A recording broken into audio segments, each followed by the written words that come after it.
Masih bersama Direktur Eksekutif Median, Riko Marbun, dan juga dari KSP ada Bung Abednego Tarigan.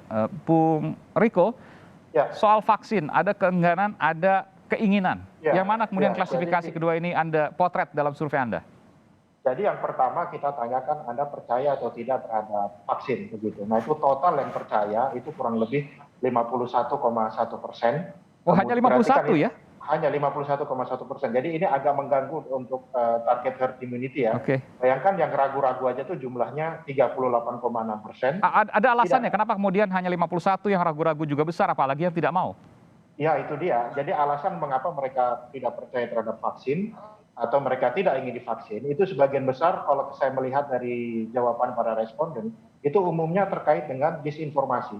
Jadi misalnya mereka sebagian menyatakan bahwa banyak sekali mereka mendengar kabar kalau orang habis divaksin itu ada yang meninggal atau divaksin ada yang sakit. Oke. Kemudian merasa bahwa vaksin itu merupakan bagian dari konspirasi global. Oke. Nah itu alasan-alasan seperti itu mungkin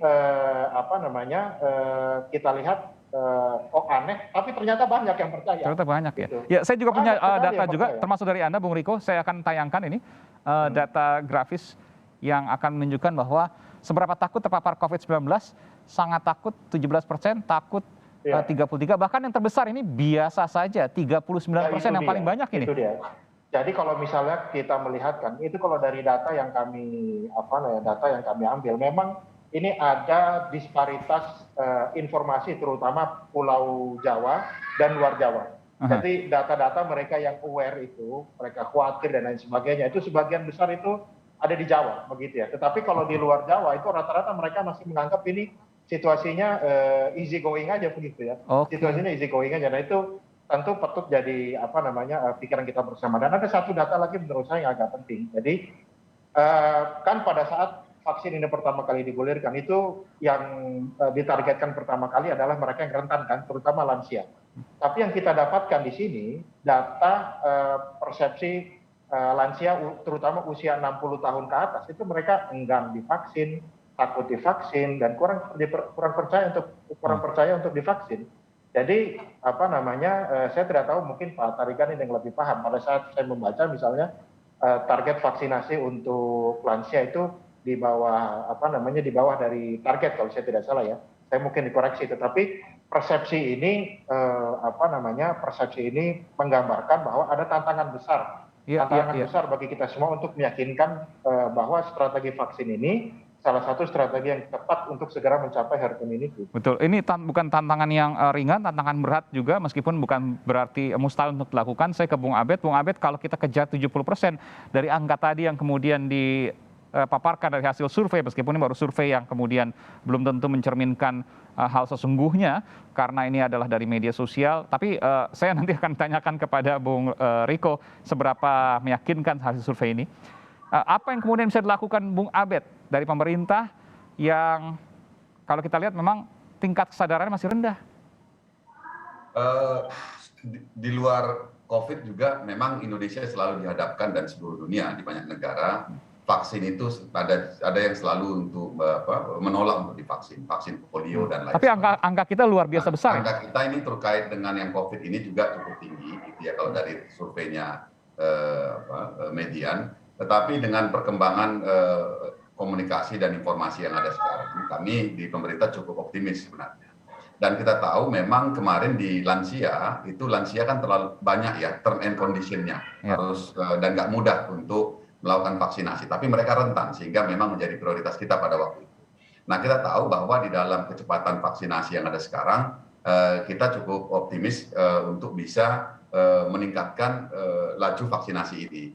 Dan memang nanti menjadi tantangan berikutnya itu juga kalau masih kurang informasi ini masih bisa kita imbangi dengan informasi ya, tetapi dengan komunikasi juga. Tetapi yang kita khawatirkan juga nanti ini berkaitan dengan paham dan keyakinan, Mas Aiman. Ini ada lagi nih kelompok yang kayak gini nih. Jadi ini kelompok-kelompok yang nggak hanya di Indonesia, di Amerika juga banyak yang melihat bahwa secara paham dan keyakinan ini vaksin ini nggak layak diterima begitu ya. Jadi ini nanti mungkin bagian yang paling terakhir. Tetapi kita fokus dulu kepada saudara-saudara kita, warga yang memang setuju untuk divaksin. Karena nanti kita malah kehabisan energi untuk ketika kita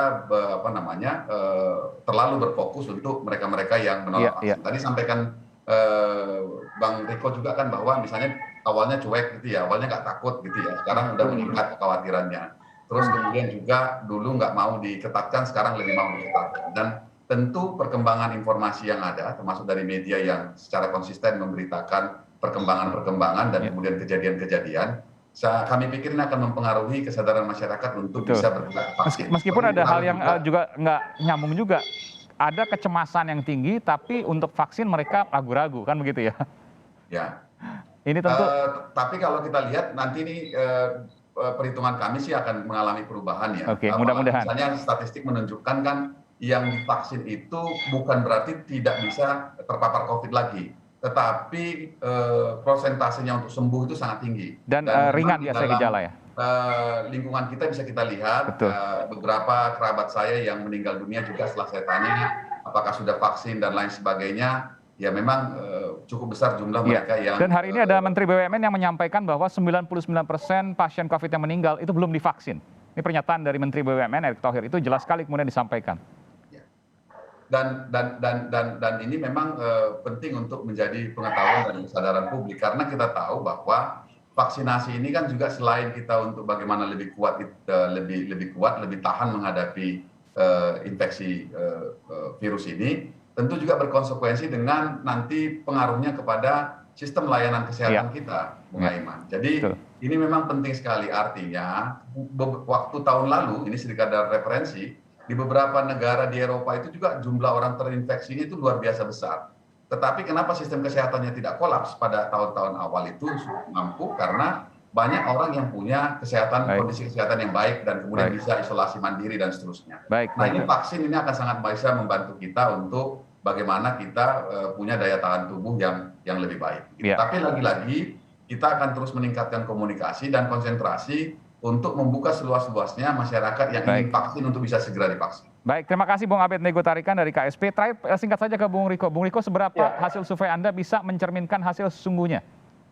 Saya pikir ini sangat bisa dipercaya, karena populasi sampling yang kita populasi target sampling itu kurang lebih sekitar 140 juta. Ya, jadi artinya dan ini kan mereka pengguna medsos. Kalau pengguna medsos saja datanya mengkhawatirkan, saya lebih khawatir lagi mereka yang tidak menggunakan medsos. Jadi saya khawatir ini keadaan aslinya situasinya. Mudah-mudahan sih salah, tapi bisa jadi lebih buruk daripada yang kita bayangkan. Dan kemudian ada upaya yang bisa dilakukan, yaitu vaksinasi. Karena kita bandingkan dari data kurang lebih 6 bulan yang lalu, itu tingkat kepuasan terhadap kinerja pemerintah itu, baik pusat, provinsi maupun daerah, sama ini atau eksekutif di semua level, itu sekarang drop hampir separuhnya. Jadi sekarang hanya tersisa sekitar 30-an%. Jadi rasa grogi, rasa cemas masyarakat itu memang cukup merata melihat situasi ini. Ini perlu jadi perhatian kita semua. Baik, terima kasih Bung Riko Marbun dari Direktur Eksekutif Median, dan juga Bung Abed Nego Tarigan, Deputi 2 Kantor Staf Presiden. Terima kasih, sehat selalu. Sehat selalu.